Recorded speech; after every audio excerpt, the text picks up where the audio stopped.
What's happening? This is the Tap In Podcast. We are live inside the Tap In studio. I got a special guest in the building, man. I've been knowing this guy probably about 5-6 years. When I first moved to Dallas, we shot a bullshit-ass sketch together back in the day. I think that I put it on Vine, I think. It's been 8 years. It's been 8 years? Okay, 8 years. You know Marcus. Yeah. What's up, boy? What up, why? I'm chilling, man. I'm chilling. What's good, man? Man, chilling, man. Good to see you, man. Yeah, you too, man. Good to see you, fam. Straight up. Man. It's been a while. Yeah, man.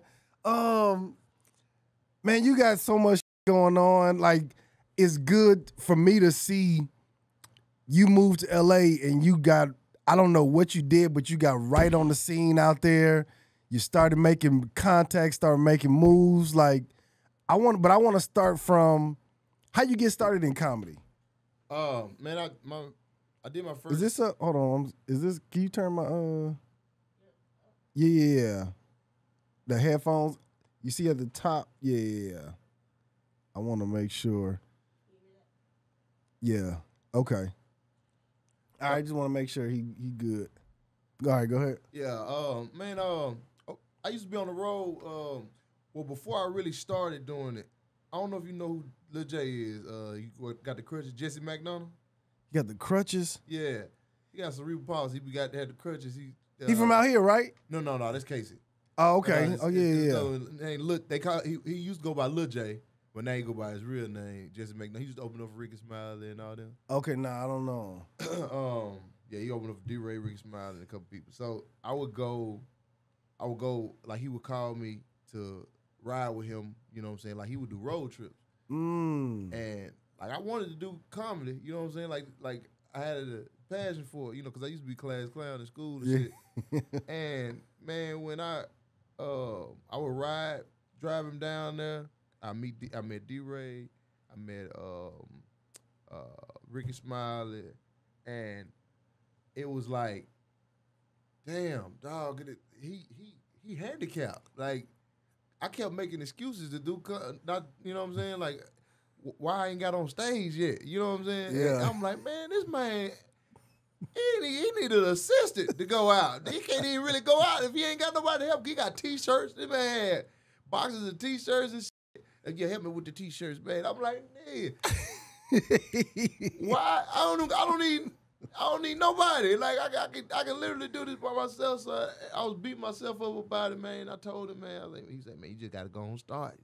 I was like, man, at the time I was driving 18-wheelers, and I was stationed like in Atlanta at that moment. And shit, my homeboy now told him like yeah, I'm gonna do it. He was like, Lil J was like, shit, I signed you up already for Uptown Comedy Theater.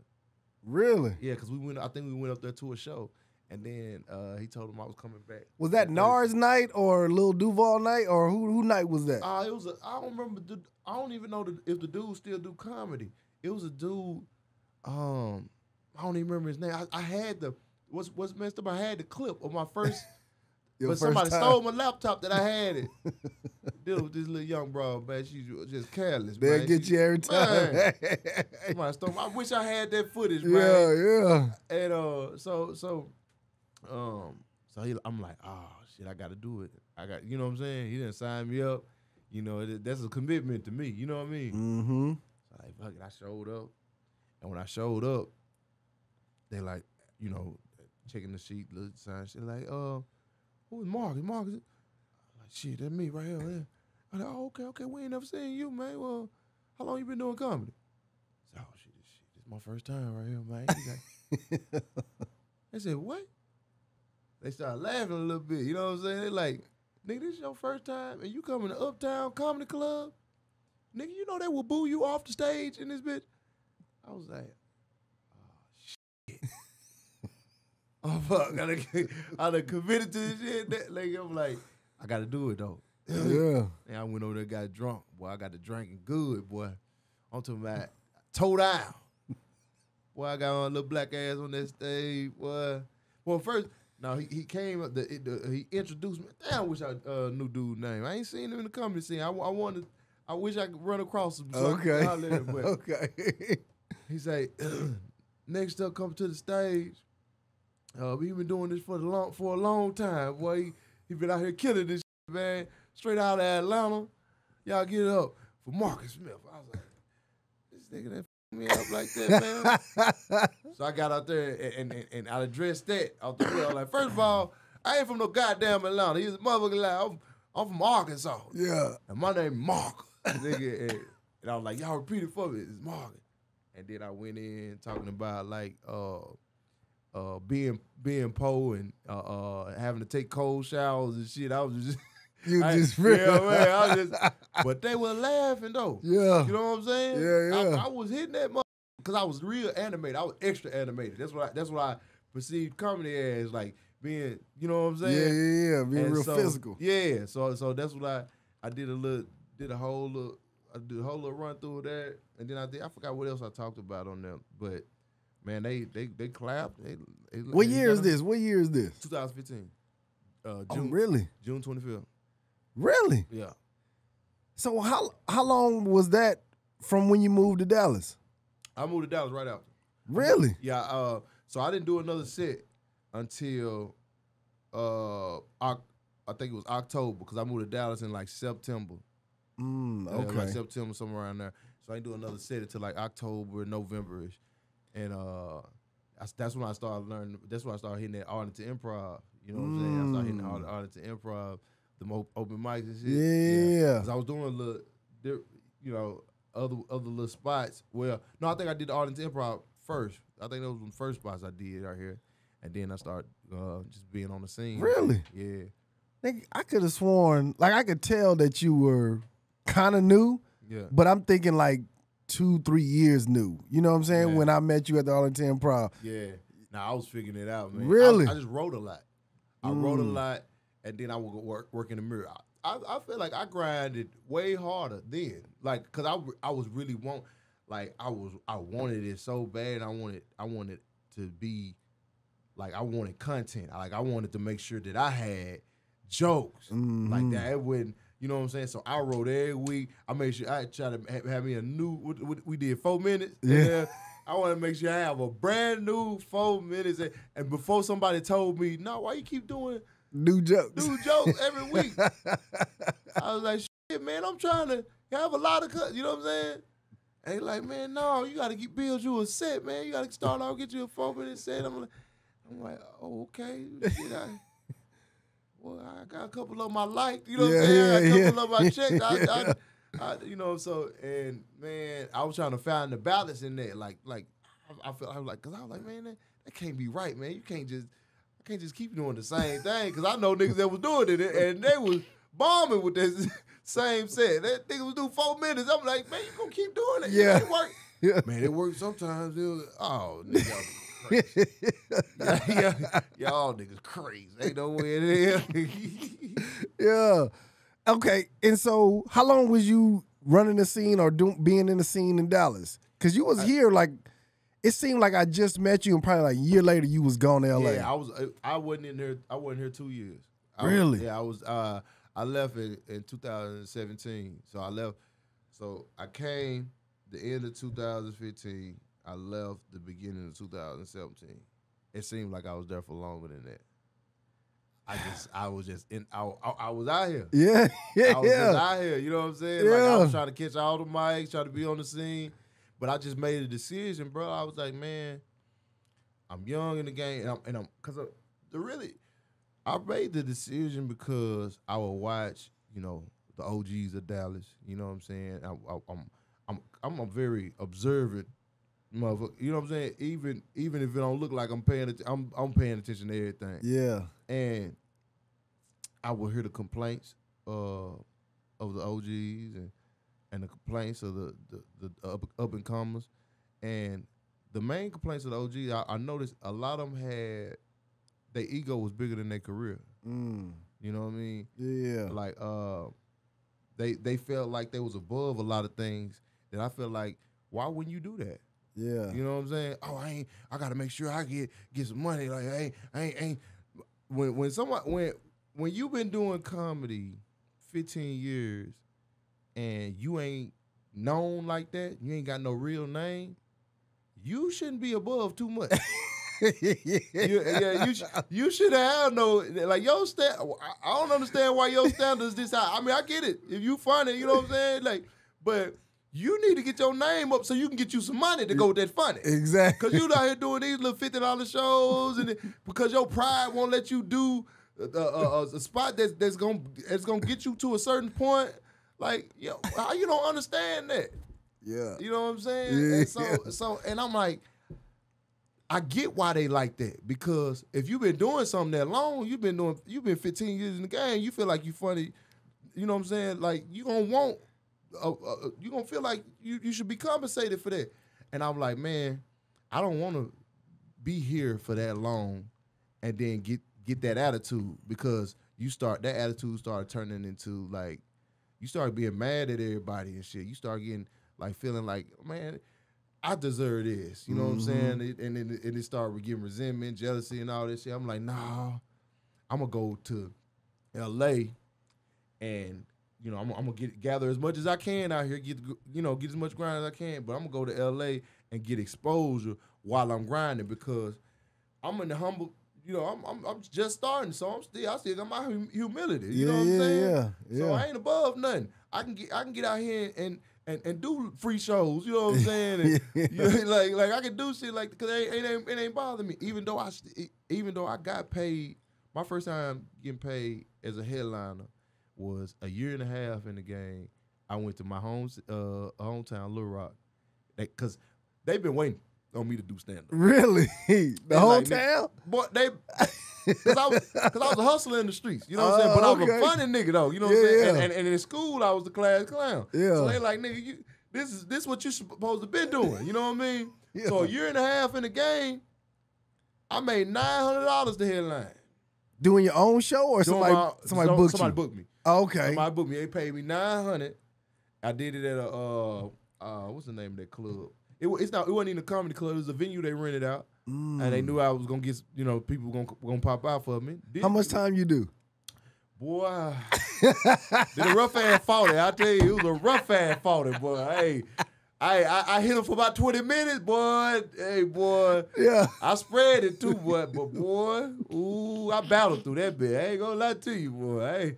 Hey, them little foes I was doing every week, boy. I was trying to gather them together. I was scraping them bitches. I was, shit. God damn. Boy, I done ran out. I had to try some of that material that was bombing on them foes. Nigga, I was like, shit. Okay. Yeah. See, I ain't have my improv game good. You know what I'm saying? Yeah. So you know, improv game, you gotta have some experience in that. Like, you gotta be, you know. Yeah, know how to jump out there, say something, get back into your jokes. I wasn't comfortable doing that. Yeah, I wasn't comfortable doing that. Yeah, shit, I'm a year and a half. Yeah. These motherfuckers that made me headline, nigga, I ain't supposed to be headline. Yeah. This is definitely an opportunity I done took from another nigga. You know what I'm saying? But shit, niggas believed in me, man. And I had merch. You remember I had merch? Niggas used to talk about me. Yeah. They would throw subliminals at, like, the OGs would throw subliminals at me. Who was the OGs, though? Because when I got here, the people who where it looked like they was on the scene was like Celebrity, Black Ron, Lamar. Those are I guess those are the people. Who else? You got Hot Topic, D. Ellis, D. Ellis. I forgot about D. Ellis. Hey, shout out to all these folks. What's her name? Goddamn, Lisa Love. Oh, okay. Cotton. Forgive me if I don't mention you. It was not intentional, I promise. You wasn't the OG then. If you ain't mentioned you. Yeah. I mentioned all the OG. Hey, see, and I think Black Ron wasn't, because they had been in the game a little longer than Black. Cause from you know, I was talking to Black Ron. He was he was a veteran, because he was, you know, he had more time in the game than me, and him and Celebrity, and you know, but I think you know, they was like 5 years in when I started. I believe Black Ron then was. Okay. Okay. Like this, cause I talked to him. You know what I'm saying? I chopped it up with like we ain't build no real bond. Like we started building a little bond when I was about to move to LA. You know what I'm saying? Okay. Like, now that's my nigga there. That's like family. You know what I'm saying? He coming on next week. Yeah. So I didn't really yeah, I was what's his name? God damn it. He always use he always use the tag won't he do it? Piper. Piper too. Yeah. These I got to a point where, you know, I was hitting it, I was grinding a little bit. So when they started putting me on show, Q. Yeah. I forgot about Q. Yeah. Fonzo. I don't know Fonzo. Fonzo Crow? I don't know Fonzo. Yeah. So I got to a point where I started getting on the shows, you know, with the, you know, the OGs and shit, man. And Junebug, can't forget about Junebug. Yeah. They coming to me as I'm talking, you know what I'm saying? I forgot about Junebug. Yeah. So you know, and I got you know, I had a lot of respect. I still got a lot of respect for all of them, man. Like but I seen where they was. I seen the frustration in them, man. Cause it's like, you know, they doing local shows, and I feel like they vision when a lot of people vision wasn't big enough, and I'm not speaking for everybody, but you know, some people that I was just talking to, they goal was to be the MC of the Improv. That was the goal. Like, I want to be the MC of Arlington Improv. You know, so when the headliner come, they call them. What? And I'm like, nigga, that ain't your goal at all, nigga. I said, I'm trying to be on TV, nigga. I remember I told the nigga, I was like, man, so when you get the MC, will a nigga take you on the road? And somebody told me, they said, hell no, nigga, shit, no, that's a once in a million chance a nigga take you on the road. I was like, so you just trying to make $50? Yeah. Oh hell no, no. You trying to make $50 and just that's damn near you doing a bigger open mic, nigga. That ain't for real. That ain't no point. Yeah. So I'm like, man, I can't be. And I hate to say this, like, I can't be around if everybody around you have a very limited vision, because a lot of them are from Dallas and they want to be the king of Dallas comedy, you know, and it's like, I hope they don't take this. I hope people don't take it the wrong way. No, I ain't shitting on nobody. No, you ain't shitting nobody, but a lot of people just vision was just too limited, and I'm like, man, it's more to this, man. You know, I feel like Arkansas, because, you know, like in Arkansas, you know, I had a vision with certain shit, and I'm like, man, these niggas don't see what I see. You know what I mean? And I had to get out of that environment before I start thinking like them. And I feel like that's what it started boiling down to, because I'm like, oh man, y'all, like, it was a big thing to do out of town shows. You know what I'm saying? Like, to go out of town and, you know, we ride to Houston and and I'm like, man, I can't, because you know, Junebug did Comic View, and you know what I'm saying? Like, he had credit, you know what I mean? But like, it's like, damn, my nigga, like, I seen Junebug was grinding.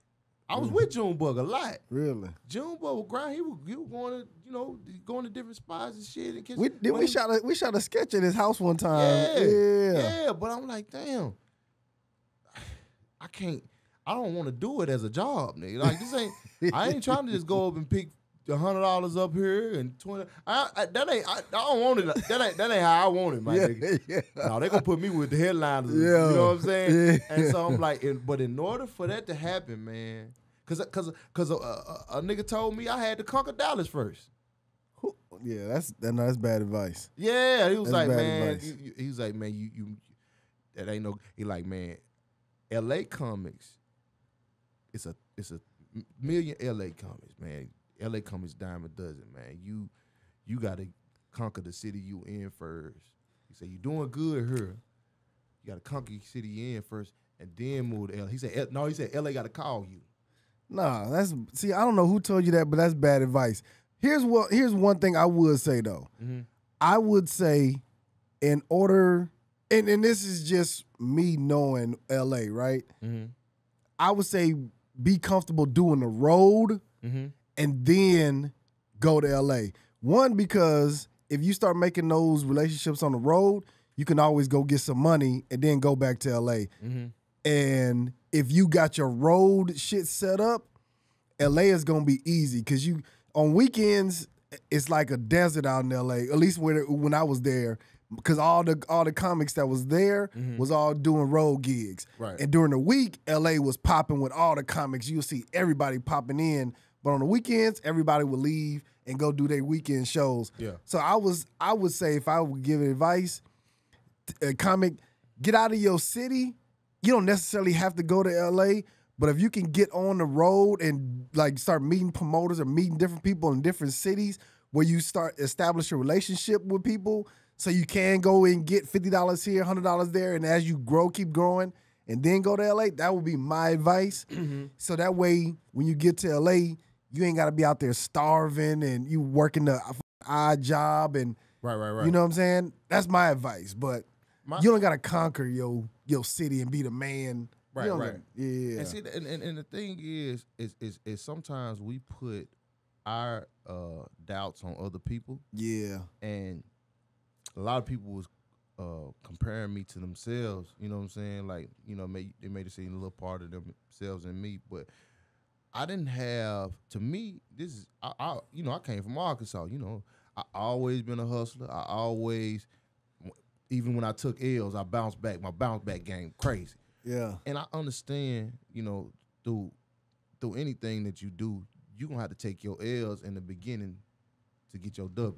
You know what I'm saying? Yeah. So I would rather fail, like, because I ain't got nothing to lose. You know what I'm saying? Like, I ain't got no kids, no wife.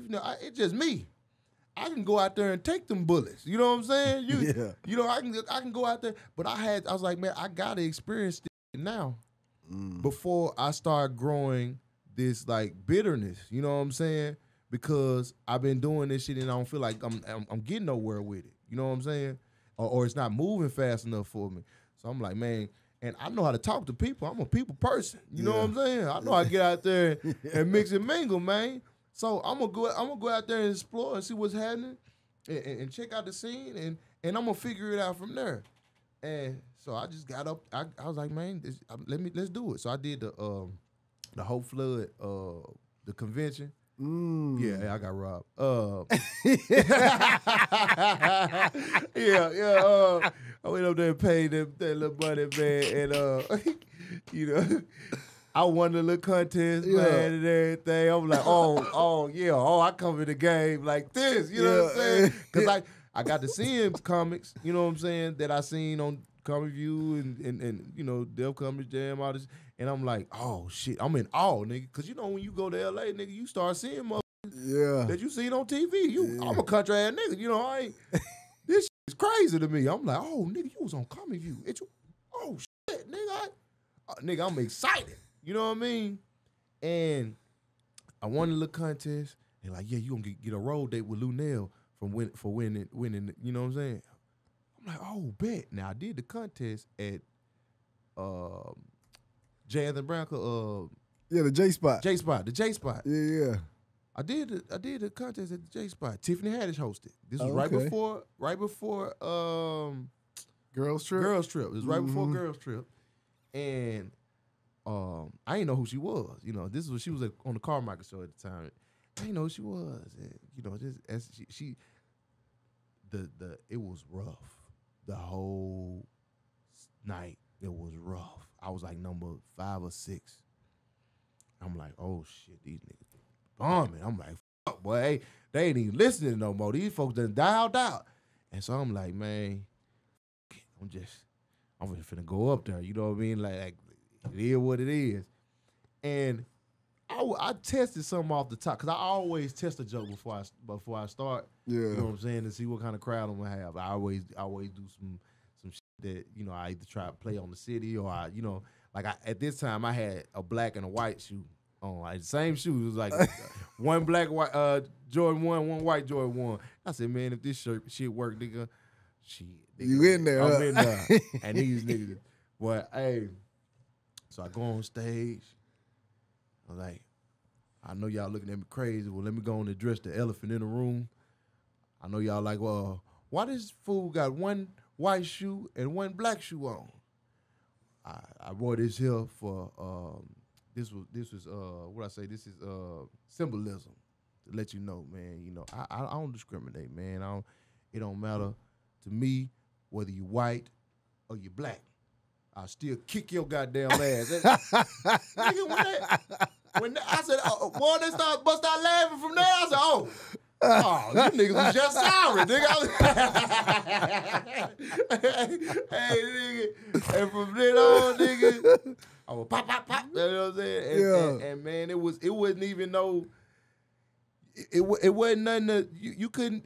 It wasn't nobody to compare. Like it was easy. It was like obvious, right, obvious you women. won. You know what I'm saying? And so did you ever get your Lunel date? I got a Lunel date. Okay. I got the features for Lunel at the J Spot. I said these motherfuckers. They had to keep calling for that damn. I said, man, what kind of shit is that? They brought me back to the same goddamn spot. I had to call and get the money. They wasn't even finna give me no money. I had to bug the shit out of the whole flood. I said, boy, shit, but y'all paid you already. You just give me my money back. They hustling too, man. I'm like, damn, man. They schemed on the nigga good, boy. But what is, you know, they just had a few people that came in there, so they kind of, I don't know if anybody really remembered me from that after because I moved there then at that weekend. You know what I'm saying? So I don't know if anybody remembered me. A few people did that was there. You know what I'm saying? Because they be always bring it up when I talk to them. Like, boy, I remember that night you came, boy. You told that motherfucker. You know what I'm saying? So But like after that, I just started coming up on the scene. I found out about D-Ray's Monday nights. Found out about Chocolate Sunday. I was like, oh, nigga, this is crazy. Then I come out there. I seen Corey. You know, those were one of my favorite comics right there. Then I seen really? Corey. I seen Corey out there at D-Ray's. I was like, nigga. I walked out. I said, what the fuck? Nigga, that Corey Holcomb doing out here? That nigga must be lost. Yeah. Then, boy, they got the bagging outside, nigga. They got the roasting outside. That's what they always do. Oh, man. I came out there that first couple weeks because I found out, like, you know, I was like, oh, this every Monday thing? Came out there, first time, watched them roast and shit. I'm like, oh, shit, nigga, this shit dope. Nigga, because I'm seeing niggas that I see on, you know what I'm saying? These niggas get going to get Listen, the LA is the NBA of comics. You know what I'm saying? That's what I'm saying. And that's what they was like. Yeah, it's like, oh, shit, this, look at, it's got, you know, Booker Pong, Craig, all them, everybody out there, motherfucker. Pong, yeah, everybody out there, motherfucker, getting down. And I'm like, this shit is wild. These niggas is superstars. This is out here talking that shit, roasting each other. I'm like, man, I'm like, this every Monday. I ain't missing a Monday. Nigga, about the third week, I think it's about third week I came out there. And, nigga, I'm like, they starting getting everybody now. Like, they starting to, boom. I'm like, oh, it's going to come to me. I said, I got to be prepared, boy. I gotta, because Corey big fat ass. Yeah. Everybody get it. Everybody get it. We ain't don't miss nobody. That old shirt. You get this pussy ass nigga right here. And nigga, they got to me. Booker Pong hit me first. Cause I think Corey was like, who is this nigga right here? And then Booker Pong hit me. And I already had jokes You know what I'm saying? I had lined up for few, everybody. I had like 2 of them for each. You know what I'm saying? Like, you know what I mean? I was over there gathering, nigga. Yeah. One nigga Book Pone said something. Well, I lit him. Pow! I said, oh, shit, that nigga, that funny, boy. Like, and man, it went from there, man. We battled, and then that was my routine every week, man. It just kind of I built a rapport with everybody, man. It just became like family, man. I just built a family with everybody. Man, it was genuine. You know what I'm saying? Yeah. It was genuine, and then, you know, we talked outside. We all, you know, started changing numbers and shit, man. I just was chopping it up, you know, with the people that you with, you know, and shit. I found out I didn't even know about 5150 before then. I found out because Black Run came one week. I think that's when I found out. Black Run came one week. He was like, "Cole, you got to put me on your show, man." I was like, "What show?" You know what I'm saying? I'm like, "What you talking about?" Like the 5150 podcast and shit, man. I was like, "Oh, Corey, I didn't know you." Because at this point I didn't kind of kick it with him. Yeah. I'm like, "Nigga, you got a show, nigga. This whole time I ain't know you had a show, nigga." Yeah.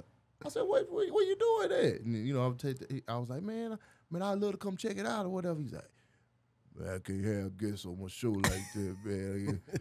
You know, this is you know, I with you, my nigga, but I can't just be inviting them." I said, "Oh no, man, I ain't trying to be no guest or that." I said, "I just want to check it out, man. I just want to, you know, be there with you." Yeah.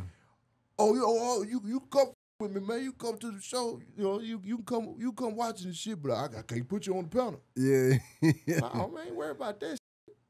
And man, you know, I would come watch that shit, man, and I would show up on time every time. You know what I mean?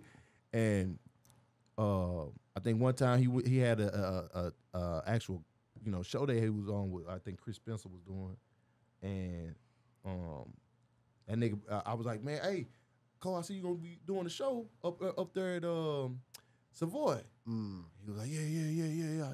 I said, "Man, I'm gonna pull up, man. For you, man. You gonna pull up?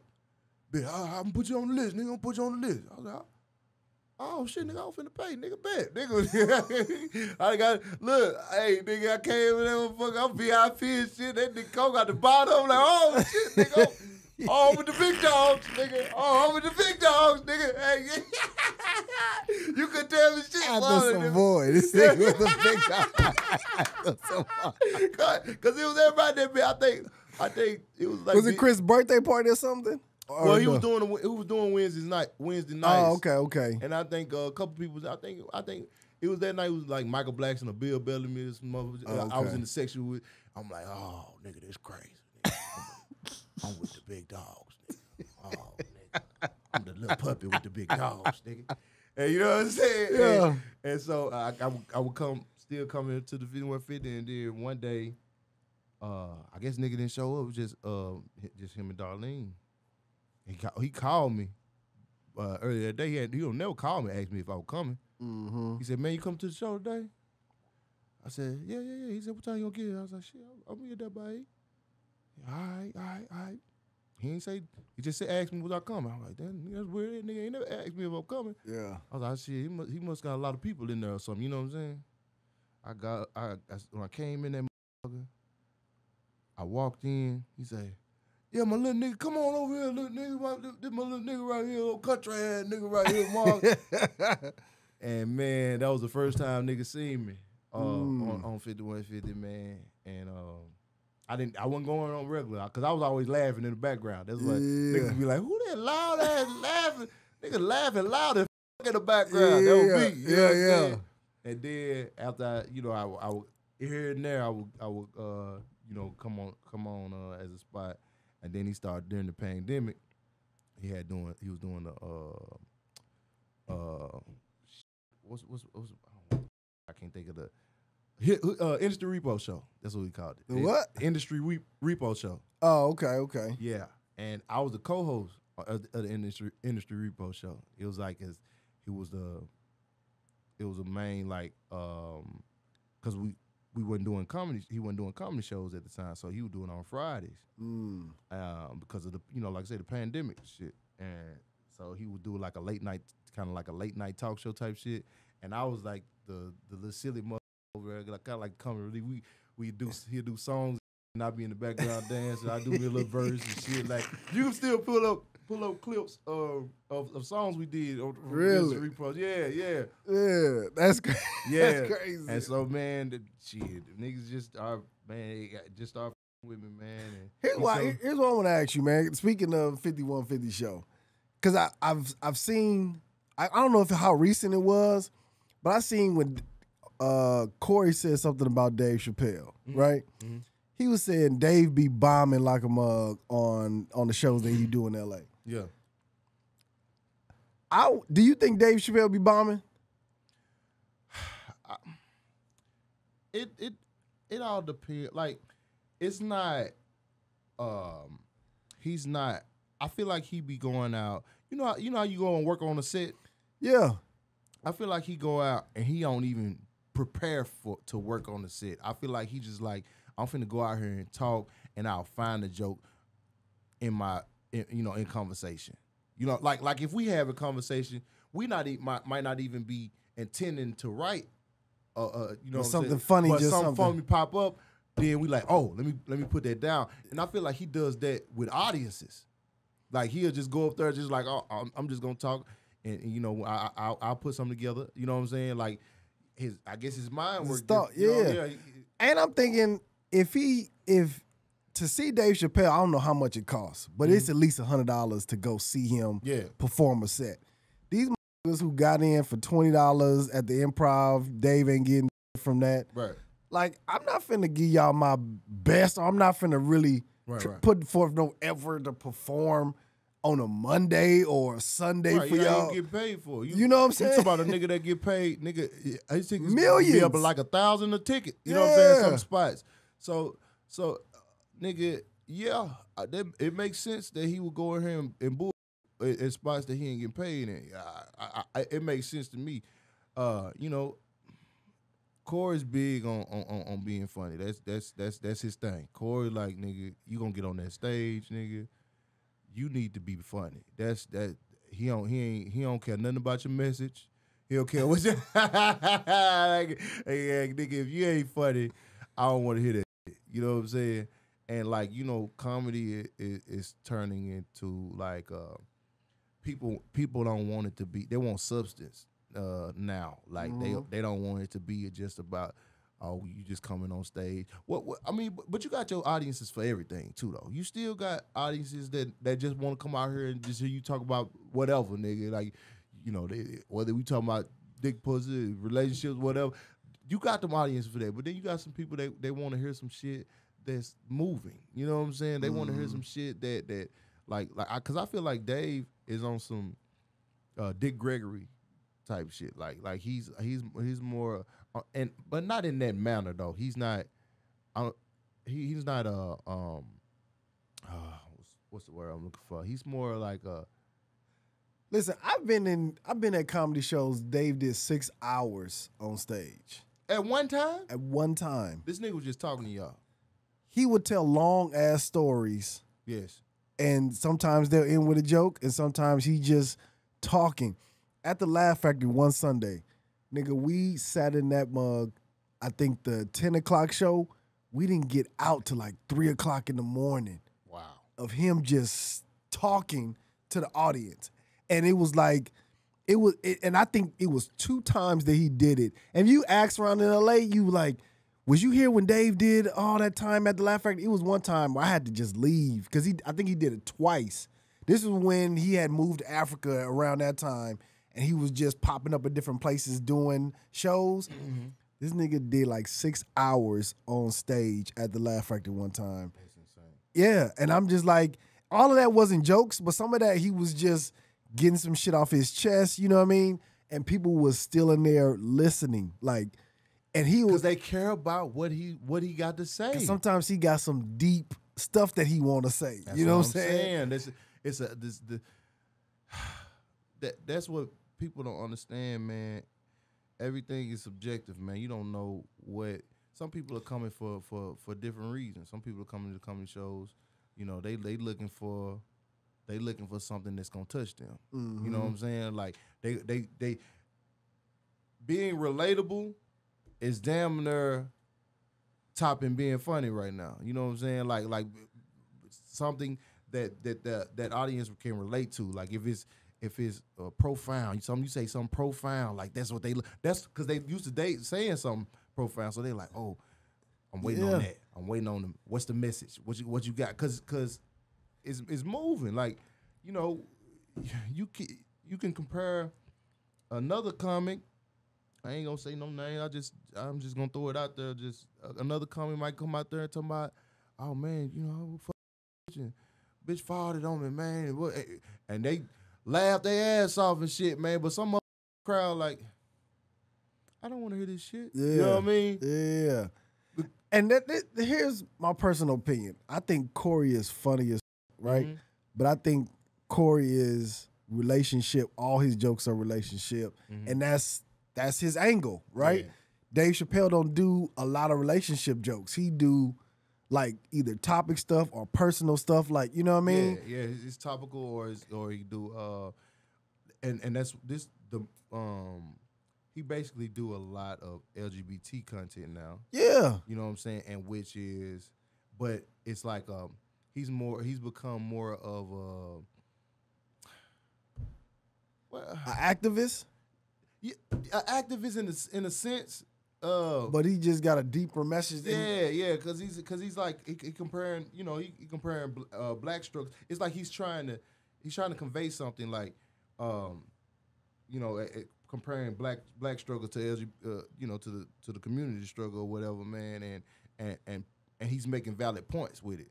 So people want to hear that because it can actually move something. Mm-hmm. Because when he says things, that shit, motherfucker, it like when he did the sticks and stones, when he I did think. Sticks and Stones, you see how much shit, man, them were mad as hell, man. But it was moving people. Mm-hmm. People that it made people talk about the shit, man, and it actually start like shit can, you know, when that nigga say something, he can actually change the world in a sense. You know what I'm saying? His voice because is he gives a powerful. perspective that other people aren't giving. Right. You know what I'm saying? And that and is needed because he has a way of saying it that is like, okay, oh, I didn't think about it that way. And Dave always been like that. Yeah. You remember his joke that he did about the man dressing up in a police uniform?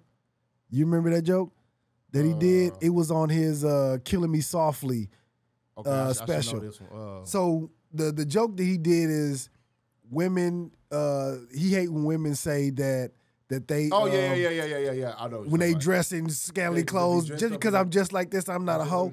You know what I'm saying? He was like, oh, I'm dressed up in this police uniform.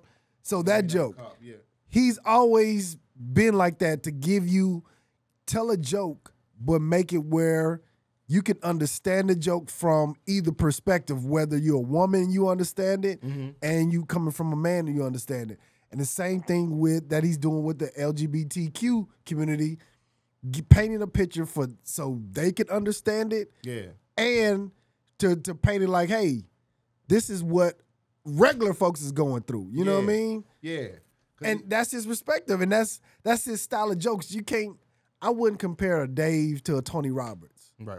You know what I'm saying? It's Tony is a goddamn Tony of a machine gun. Yeah, hey boy, I'll tell you like one of my homeboys told me, boy, you go to Tony Roberts show and laugh your ass off. But you don't remember shit he said, nigga. Like, you don't know no story. That's what I'm saying. Because he just hit your ass with jabs the whole time. Pow, pow, pow, pow. Yeah. You don't go. You remember that one joke, nigga? No, nigga, that nigga was punching your ass the whole goddamn. That nigga got a set full of punchlines, nigga. I'm with Corey, man, but I just hate to see, because I love to watch the show just to see who all different people come on there, from Craig to who else is on there now, because the nigga be changing seats. Used to be Zoe. Used to be Nate. Nate Jackson. Yeah, and they came on there. I seen it a couple of times. Grady. Oh man, that hurt my heart when him and Grady fell out. Yeah. That hurt my heart. But to me, it seemed like Corey is obsessed with gay people, and I that's what it seemed like from my vantage point. And I'm like, hey, listen, why he so obsessed with? Listen, everybody in LA ain't gay. Yeah. Everybody in entertainment ain't gay. Mm-hmm. You know what I'm saying? And I'd be like, what is his obsession with trying to figure out who gay and who not? Like, why Corey give? I don't know. I can't answer that for you. I'd be like, Corey, goddamn. Corey, he is very big on exposing. Why though? I don't know. That's a personal thing. I don't know. I can't explain that. And I don't give a fuck what the nigga do. That's what I'm saying. That's what I'm saying. As long as that nigga ain't, and I think he be saying like, you know, the undercover niggas, the DL niggas, and I guess you can see it from a perspective of you niggas coming in and y'all is infecting the community. You know what I'm saying? Y'all coming in and polluting our community with the you know what I'm saying? And I'm guessing that's the perspective he see it. Like, let me expose these niggas so these niggas don't be, you know what I mean? So these hoes know that this nigga, you know, that's how you say it. These niggas, you know what I mean, out here for, you know what I mean? So I guess that's the only way I can see it, like, you know, to unveil the closet door. No, you know? Listen, I don't doubt that people in LA is gay. Like it's a whole Santa Monica area, West LA area of nothing but gay community. But my thing is, for Corey, if he was so like, I hate these motherfuckers, these DL niggas, like, I would get out of LA. I would move. Like, I wouldn't even be in LA. And that's not to say that people in LA, especially like execs and people behind the scenes, like I got offered when they was doing Hell Date. I got offered to play a gay person on Hell Date. They was like, Donte, we love you. We want you to do the African and a gay character for one of the dates. And I was like, I do the African. I can't do the gay. It was like, no, I'm telling you, it's gonna be funny. I was just like, nah, I ain't gonna fuck with it. And they was like, all right, cool. They didn't let me do nothing. I was like, all right, fine. And that's what I think. When most people, especially with all these people getting exposed now, is people get an opportunity. They put it in front of you. They ask you, hey, you want to do this? And a lot of people be so thirsty to get on that they'll do it. Mm-hmm.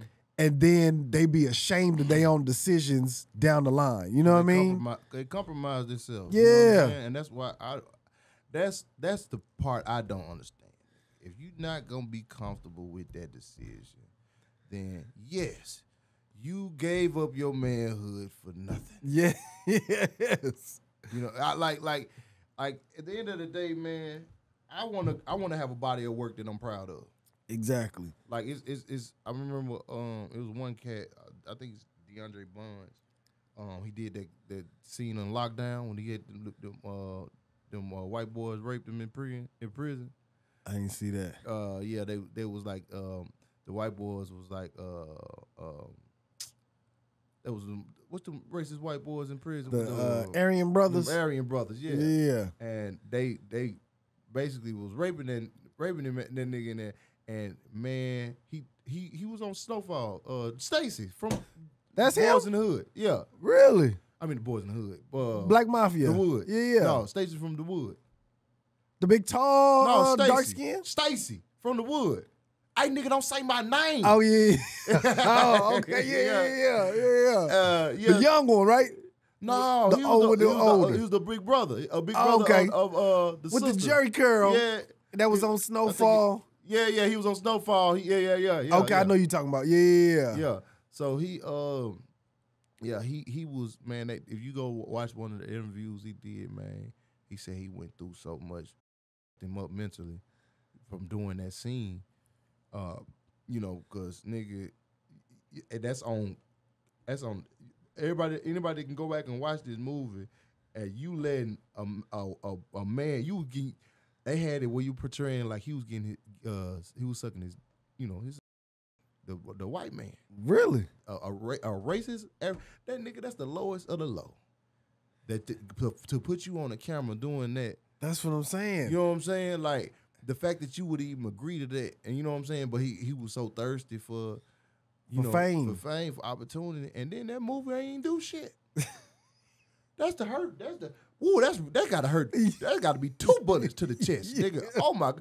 Ooh, and that's why people be mad. That's why people regret their decision after they say, "Yeah, I do it," because it don't give them opportunity. And I think that's why Cole be like, y'all niggas sellouts. You know what I'm saying? Because it's like y'all sold yourself short, and y'all know y'all not proud of. But here's the thing. Okay. Here's the thing with when Corey say that, I feel like that's hypocritical because Corey did some sellout shit too. What's that? I don't know exactly, but I know he told a story when I was the podcast I was watching y'all did about him putting on the Santa suit. You know what I mean? And that's just one instance, but I'm just saying. Is that sellout though? Putting the Santa suit on? He feel like it is. I don't feel like it is. Yeah, but so I'm saying if he say, nigga, I did this bullshit and ain't nothing come from it, now I'm bad. Yeah. Like, nigga, you the one say I do it. But I don't think that's sellout if you say that ain't that deep. You just put a fucking Santa Claus uniform on, but for me either. And I don't think he think it's that deep neither. I think he just was throwing that out there just to say, just something that was had. Yeah, like, oh, shit, I did some shit, because sometimes scores, they just be like, nigga, that ain't that bad. You just try to sound. But here's my thing. I think with Corey, I hate to be even speaking on him while he not even here, but my thing is, I think Corey is upset at Hollywood, but Hollywood is like a high school. It's built off friendships and relationships. Yeah. That's all Hollywood. If you got the talent, all you need to do is make the friendships. And I think with Corey, I don't know what happened, but him and his friendships just fell out. Just all over Hollywood. I don't know what for or why. Because Corey is a good dude, you know what I mean? Like, I fuck with Corey. But I don't know at what point, and people just stop messing with him. You know what I'm saying? Or where he said something or where it was an issue. And maybe, I don't know, because Corey usually, every time I used to see him out in L.A., it would be in front of the Improv or in front of the Laugh Factory, him always joking and laughing and, you know what I mean, talking shit. And I just thought, okay, Corey just funny, you know what I mean? He just like talking shit. He'll never go into the Improv unless he got to go on stage. He's being there talking shit, you know what I mean? Don't mean no harm by it, but I don't know. I think a lot of people have fallen into that. Even one of my boys, when I moved to LA, dude, you know Donovan? Mm-hmm. Donovan Jordan? Mm-hmm. I think the same thing with him. Like, for whatever reason, Donovan was supposed to, like, blow. Like, Donovan was supposed to blow.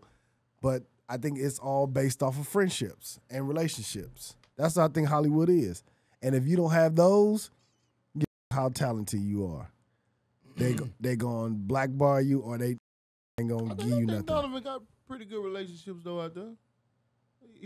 A lot of people Donovan.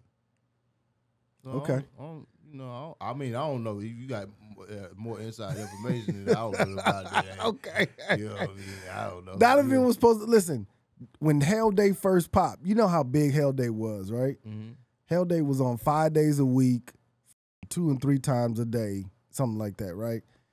Donovan was on there. Donovan, I don't even know if I told this story in public before. I got the audition for Hell Day, right? And Donovan was staying with me at the time. And I was like, yo, come with me to this audition.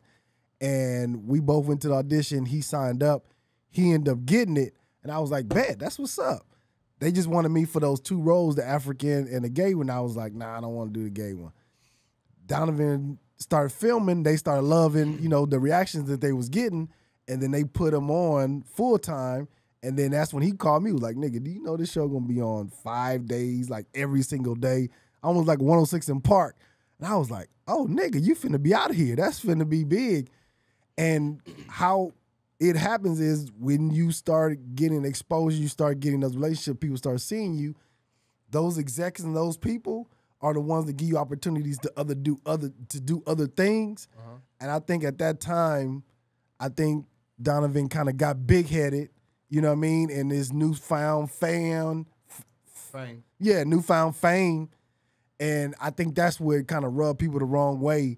And those relationships kind of, comics off with Donovan, you know what I mean? Comics off with him. But I think some of the execs, because even some people that I know that like behind the scenes, that was like, yeah, that nigga was just too arrogant.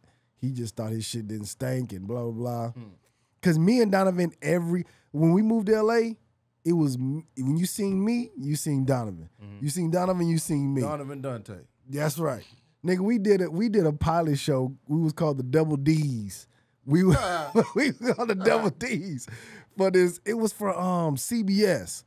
We did a pilot show. It was supposed to be like a game show. We did that shit and it killed. Like, I don't know why they never picked it up, but the show killed. But I think Donovan should have been way bigger than what he is now. Because Donovan is funny. Yeah. You know what I mean? Donovan is funny. I just think it's the relationships that f***ed him over, where he couldn't start doing other things and being on TV more often. You know what I mean? Yeah. That's the only thing I think that happened with Donovan. And I wasn't there at that time. Yeah. You know, I can't really speak on. That was hell day. That was about 30 years ago. That was about 20 years ago, wasn't it? 2010, 2008, somewhere around there. Okay. Yeah, that wasn't.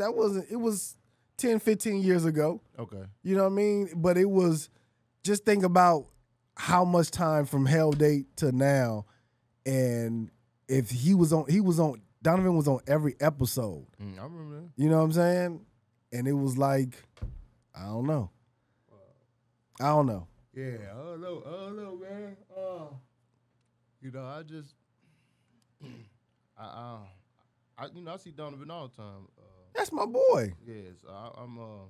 He go up, do spots, and I think he be going on the road sometimes, like D-Ray, but like, I don't know. I ain't never had these type of conversations with him, so I wouldn't know what. Yeah, and this is information you probably would never know. Yeah. You know what I'm saying? You probably, because you wasn't in LA at that time, you know what I mean? You probably don't know. But, yeah. I want to ask you this. Speaking of going on the road, what happened between you and Ryan? Did y'all fall out? Ryan Davis? No, me and Ryan straight. Oh, okay. Yeah. I called him the other day. His birthday was yesterday. Yeah. Yesterday? Yeah. Oh, okay. Yeah, so, okay. Yeah, I called him, hollered at him, man. We all know it's my guy, man. Okay, yeah. I had him on not too long ago. Yeah. Ryan a good dude, man. Yeah, man. He a good dude. Like a brother, man. Man, no matter what, man. Like, cause we had a little situation happen, man. But at the end of the day, I never changed who I was. So, you know what I mean. So it's. What was the situation? Oh, it's just the situation. Him and when him and Corey had that back and forth, and shit. I was damn near in the middle. Well, I was in the middle of shit. So, we got it squared away though. They squared it out. They cool? Mm-hmm. Okay. Yeah. Okay. That's what's up, man. I need to text him after this. I didn't know his birthday was yesterday. Mm-hmm. But yeah, I'm gonna hit him, man. I'm gonna hit him. Anything else you wanna? I know you just did Hyenas here in Dallas. Yeah. What other shows you got coming up where people could come see you, man? Next month I got February 22nd. I'm at Tommy T's. Okay. In Cordova? No. That's in Pleasanton. Pleasanton. Okay. Yeah. Where's Cordova? That must be. No, that's Memphis. I'm sorry. Yeah. And that's in Bay Area. Yeah. Pleasanton, California. I got the DC Comedy Law February 25th. I got Tacoma Nate's Super Funny Comedy Club. Was March 21st. Okay. Yeah, and I'll be putting some more together. I'm gonna be back down here at the Hyenas Fort Worth. We're gonna figure out the date sometime this week. And yeah, man, I'm gonna be adding dates, man. Like I did a whole tour last year, man. Started my first tour last year. Put some south in your mouth tour. You know. What I mean? Okay. Yeah, I've been doing. I'll be 9 years doing comedy. God, in June, man, and it was it was a moment, man, to be able to get that many dates. It was over 25 dates on my first year headlining, man. They gave me over 25 cities, man, and it was just like they was giving me. They was allowing me to go out there and you know, I did my door deals and man, shit just worked out, man. I built these connections with these clubs and shit, man. I just took a leap of faith, man, just to see what's gonna happen, man. Relationships, man. Yeah. Relationships. And telling you. And shit, man. I came out there and proved myself, so now I can tour regularly. Yeah. You know what I'm saying? Yeah. I can tour regularly. I can at least do one-nighters. You know what I mean? Yeah. So you know, I'm doing one-nighter still, but you know, some spots I do, you know, multiple days. But right now, you know, I'm segueing into, you know, becoming one of them guys, man. That's what's up, man. It's working out. That's what's up, man. Yeah. I'm telling you, man. I remember when you were talking about going to LA, and I always like, he gonna be all right. One, because you just personable. You know what I'm saying? Yeah. I was like, yeah, he gonna be all right in LA. Yeah. Because you got the personality, you know what I mean? And you naturally funny. Mm-hmm. I was like, yeah, he gonna be all right in LA. Yeah, man. Yeah, like, and that's what niggas was. If regardless, I can deal with L's. I can deal with fails. As long as because I'm gonna learn something from it. You know what I'm saying? An L is a lesson for me. You know what I mean? So I knew regardless, when I go down there, if shit don't work out, I'm gonna figure it out. Yeah. Yeah. That's how I'm a solution oriented nigga. I'm gonna figure this shit out. So one way or other, I'm gonna figure this shit out. So that's why that wasn't, you know, my concern, man. I came out there, I was doing Uber and shit my first couple years, and then I ain't had to do it no more. You know, I get paid on the internet and it shows now. Shit. So, that's dope, man. Yeah. That's dope, man. Man, leave your Instagram handle, your social media where people can follow you, all that good shit, man.